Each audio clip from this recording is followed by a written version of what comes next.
Welcome to The Print and this celebration of what I know is going to be one of this year's biggest books, Lords of the Deccan, by the new star on the block, Anirudh Kanasetti, who has joined us very kindly from Hyderabad or Bangalore. Where are you at the moment? I'm in Hyderabad at the moment. Very sensible, very sensible. I hope you've had a good biryani for lunch and all set to go. Yes.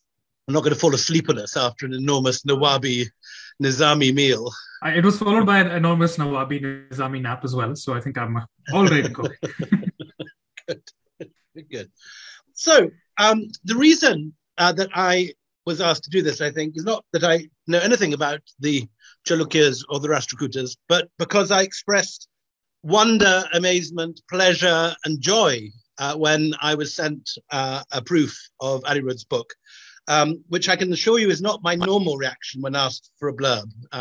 One of the banes of an author's life, which I'm sure Anirudh will now be forced to go on the treadmill of, is reading second or third rate manuscripts, which you don't really like. But this was the opposite. This was an unalloyed pleasure from beginning to end.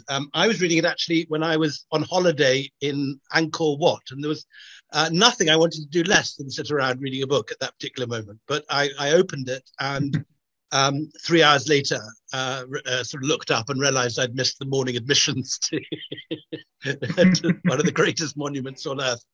And that is a measure of Anirudh's extraordinary achievement, because it is that rarest of beasts. A major Indian nonfiction debut, which is rare.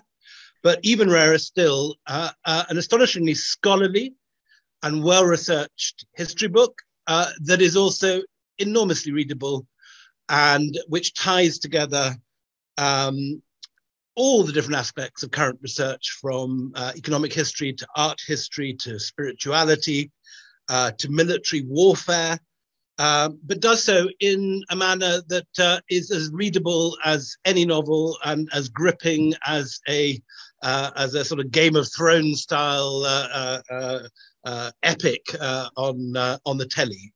It's an extraordinary achievement to have taken the driest of dry academic articles on medieval guild systems and land distribution in the medieval Deccan and turn it into the gold and prose which Anirudh has done.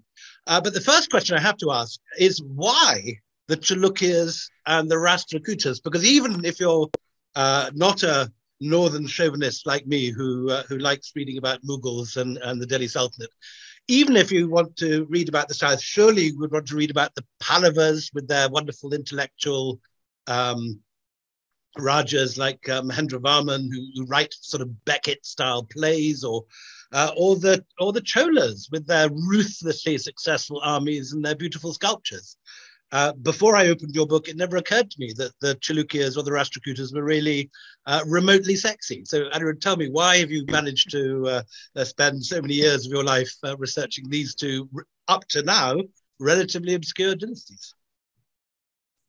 Well, let me just begin by thanking you so much for your effusive praise, Mr. Dillon. But it's been extraordinarily encouraging. I didn't know that you actually missed admission to Angkor Wat because of the book. That's frankly an incredible honor. Thank you also for like all the tweet threads and everything that you've been doing. It's really meant a lot to me as a first time author. So to answer your question, it occurred to me, that I come from Andhra Pradesh. I grew up in Telangana and I worked in Bangalore for quite a few years.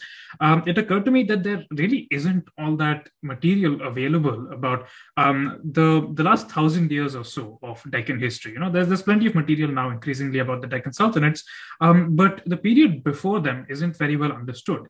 The Sultanates are very often thought of as almost arriving upon this virgin territory almost, and essentially bringing into it the attributes of the Persian world. But there's a reason why the Deccan Sultanates, the culture of the Deccan Sultanates, is so profoundly different from what you see in, for example, the Mughal Empire. It's because there was territory that they were coming into. There were dynasties and a history and a culture that they were trying to transplant into their own polities. And I wanted to really understand that better.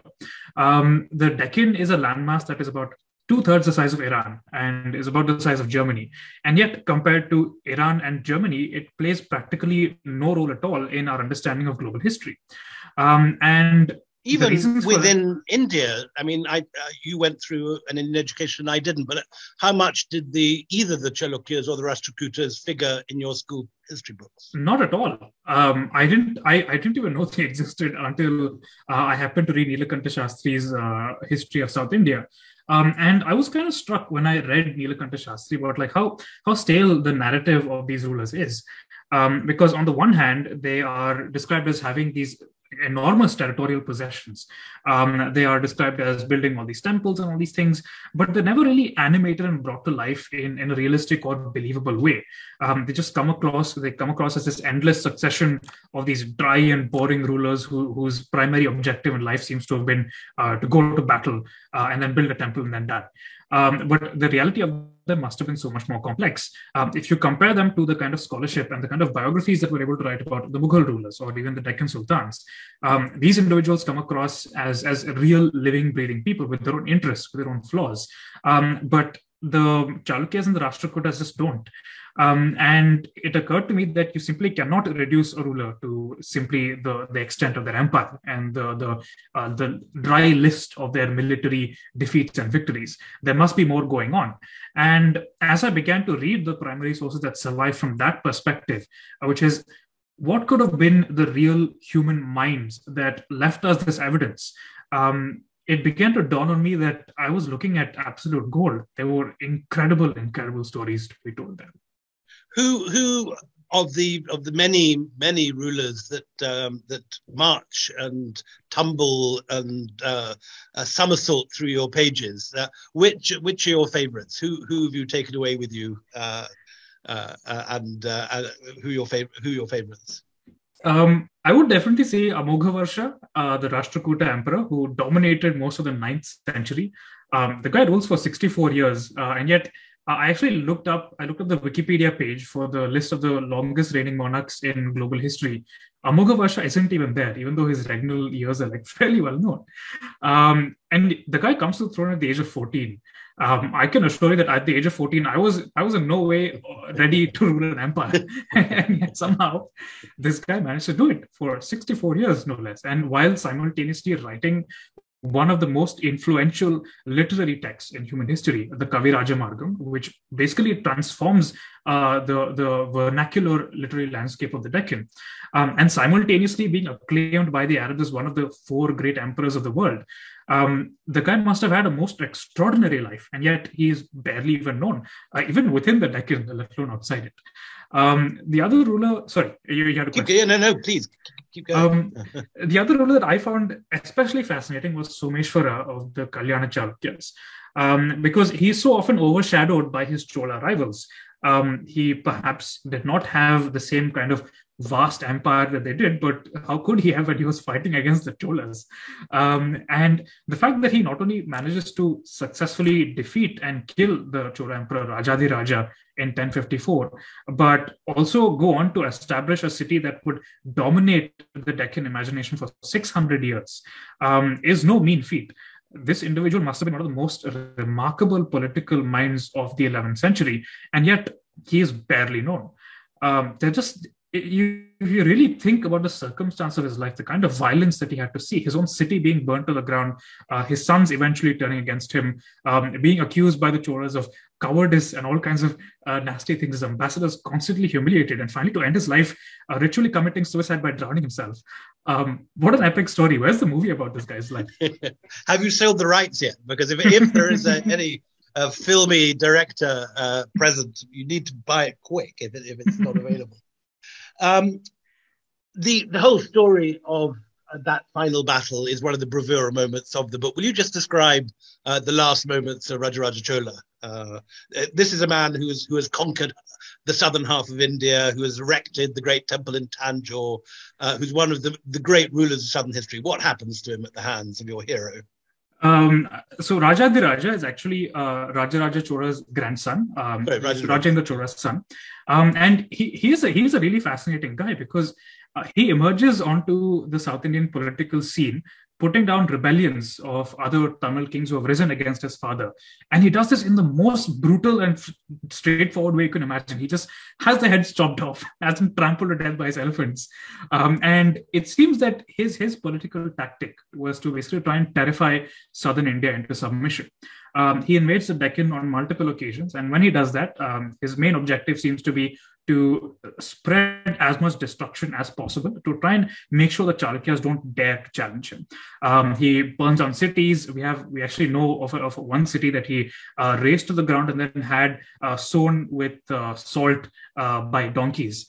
And as he advances further into the Deccan, he bathes his elephants in the sacred river sites. In fact, Chalukya sources even claim that he was burning down and sacking temples, which is very surprising. You don't really expect. And specifically, we understand rape of Brahmin women. Yes. This is another accusation against him. Exactly. They say that this wasn't him, but another Chola king, his father Rajendra. They specifically, Chalukya sources claim that he was catching hold of upper caste women and quote unquote despoiling them of their caste. Which is a fairly direct way of saying that he was committing mass rape. We know that a lot of medieval Indian kings did this, sadly enough. They describe in very, very brutal detail how they were capturing their enemies' wives and so on. But to have a mention of mass rape like this is like pretty shocking. And as he advances further into Deccan, he actually gets all the way to the Chalukya capital of Kalyana. He burns it to the ground. He actually intended to capture my hero, Someshwara, and force him to be an attendant of his at this triumphant ritual called the Rajyabhisheka, or the hero's consecration.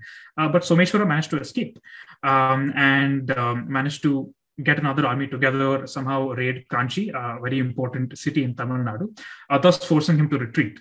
And then, of course, Rajadiraja Chola, being Rajadiraja Chola, wouldn't take no for an answer. 5 years later, he tried to invade the Deccan again, but this time Someshwara was waiting at this ford called Koppam, which basically controls the access into the Deccan proper. He had a massive army waiting, led by one of his younger brothers, as well as a number of senior generals. And it seems that Rajadiraja was overconfident. Like just 5 years ago, he had reached the capital city, the Deccan itself, and burnt it to the ground. You can't really blame the guy. And then sometime during the course of the battle, we don't know because, unfortunately, we don't really have detailed descriptions of the battle. But at some point, it seems that his elephant cohort, because medieval Indian kings fought in cohorts of elephants, they would actually lead these squadrons into battle. It was a sign of martial valor and virility for them to be able to do that. At some point, his elephant seems to have been separated from his bodyguards. Maybe he was overconfident, got into some knot of fighting that he thought that he could take care of by himself. Maybe he just got disoriented because battles were and are confusing places.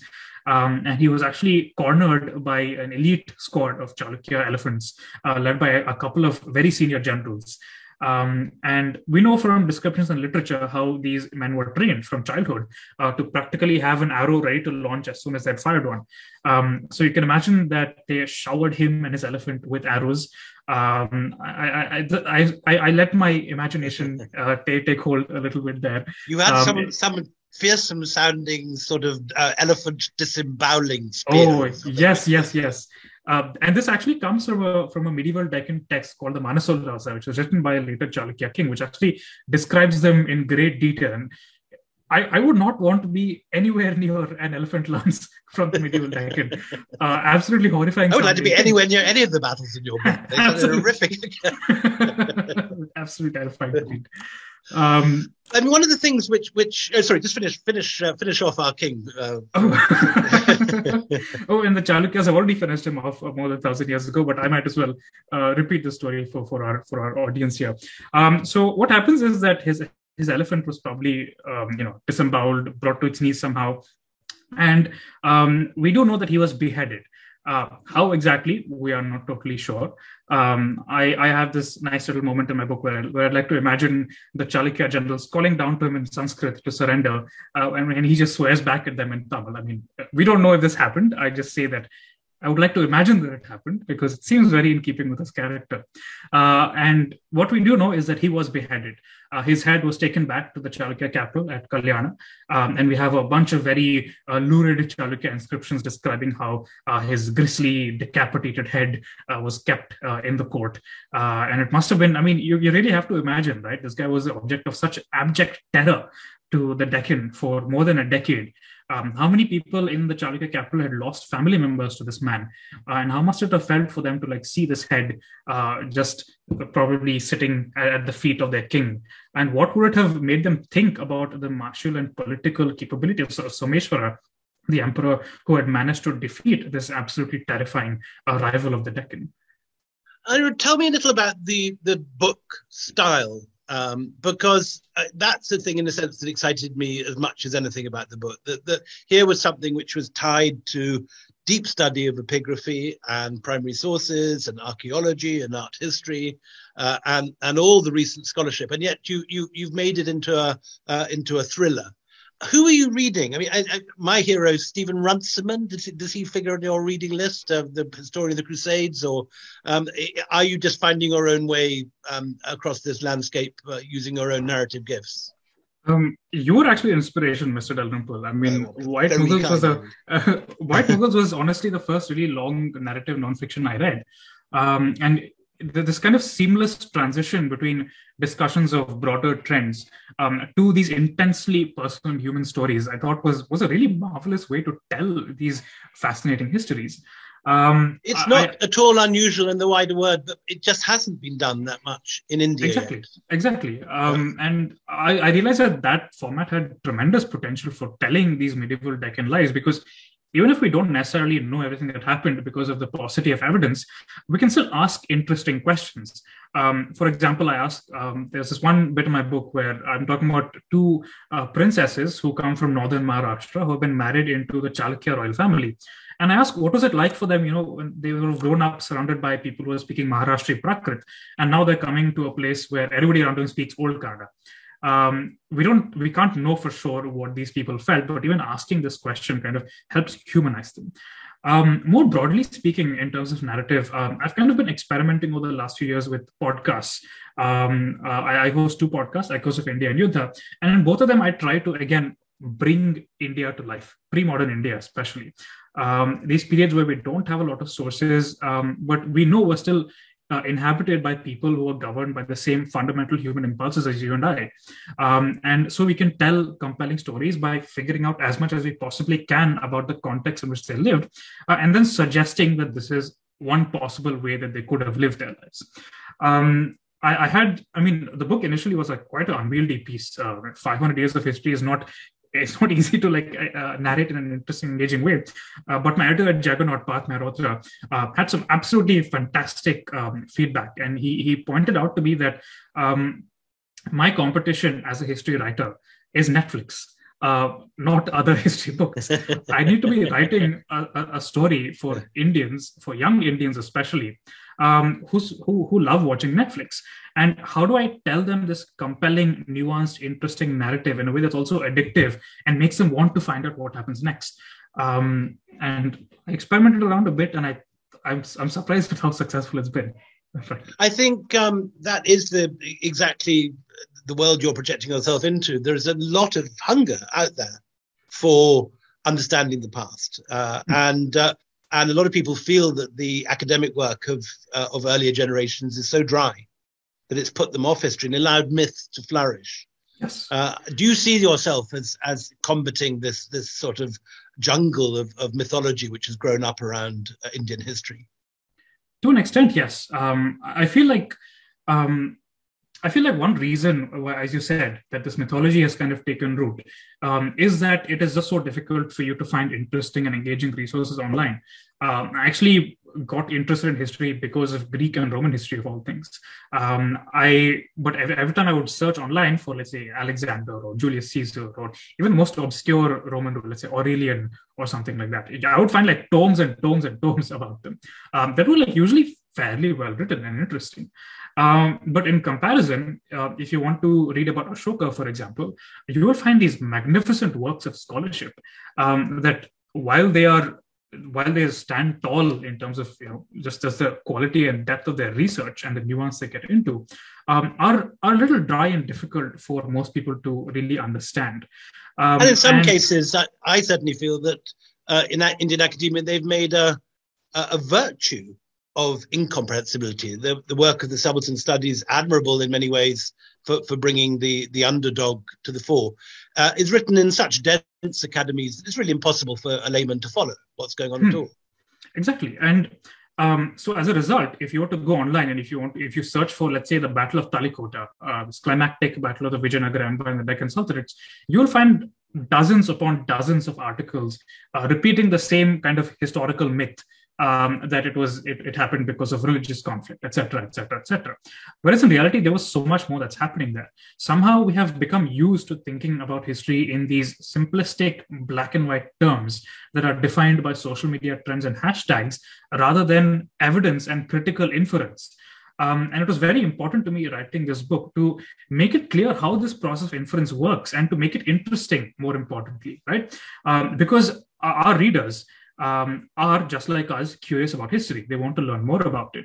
And I want to show them that the historian's craft is not some obscure, unimaginable thing that only has a home in the halls of academia. It's this telling of our collective past based on the evidence that we know is always a collaborative effort. It is something that we should all be participating in a healthy and respectful manner, talking and debating about how we can tell stories that reflect our values using the evidence that survives. And that's what I really have tried to do extensively through the book. Are you worried that it's such a polarized environment that, for example, suggesting that Hindu rulers could have raped Brahmin women or destroyed temples or do the things that, according to the right, are reserved only for brutal invaders? Are you worried that you're going to be caught up in culture wars, or do you think that, for example, your book is full of the wonders of the Sultanates, the building of Ellora, and so on? Do you think you will not face that? Are you optimistic? Well, I've seen a few responses to my book already, not by people who've read it, mind you, just by people who've seen the cover and seen my name, and who are convinced that I'm going to be a very interesting term, woke washing history. But I find that interesting because, if anything, it's really the right wing that has been whitewashing medieval India by sweeping all of its brutalities under the rug and trying to reimagine it as this land only of great kings who did nothing but follow their religious duty. Somehow there's this cognitive dissonance between building these enormous temples and celebrating military conquests, and yet somehow not acknowledging the violence that must have gone into building those things. It is perfectly possible for us to simultaneously... Or indeed looting... In the case of the Cholas, looting Sri Lanka and stealing their gems to build the great temples of Tanjore. Exactly. The most surprising thing to me is that Sri Lanka and some individuals in Tamil Nadu have diametrically different opinions of who the Cholas must have been. But realistically speaking, all people are complicated, right? It's perfectly possible for one to be an extraordinary patron of the arts and to build possibly the greatest monument of the 11th century, the Rajarajeshwara and the Brihadishwara temple, while simultaneously being a militarily successful and highly violent man who might not necessarily fit into our ideas of like what an ideal Indian king should look like. But to me, at least, that's what makes them all the more fascinating, to say this was the cultural moment that produced such a fascinating monument. And to me, at least, it is all the more interesting to see it simultaneously as a stupendous architectural, religious achievement, but also to realize that it is made through blood and fire and conquest. And to say that this is what we were before, and this is what we are now. We are a people who are capable of building the same things, of doing the same things in terms of art and architecture and poetry and dance and music, while not being as violent and brutal to each other. Tells me that we have come so far in the last 1,000 years, something to be incredibly proud of. And by sweeping this complexity of the Chola's legacy, or the Chalukya's legacy, or the Rashtrakutas legacy under the carpet, we actually impoverish ourselves and prevent ourselves from really understanding and appreciating how far we've come as a subcontinent. Anirudh, thank you so much. I'm sorry to interrupt you, but I fear we're out of time. We've passed our half hour. But everyone who's watching this is the greatest history book on medieval Deccan I have ever read. And it's an astonishing debut. Many congratulations. And anyone watching this, just go out and order it now. Go to the nearest bookshop, nearest independent bookshop, and buy it. Thank you, Anirudh. Thank you so much. Thank you so much, Ridul.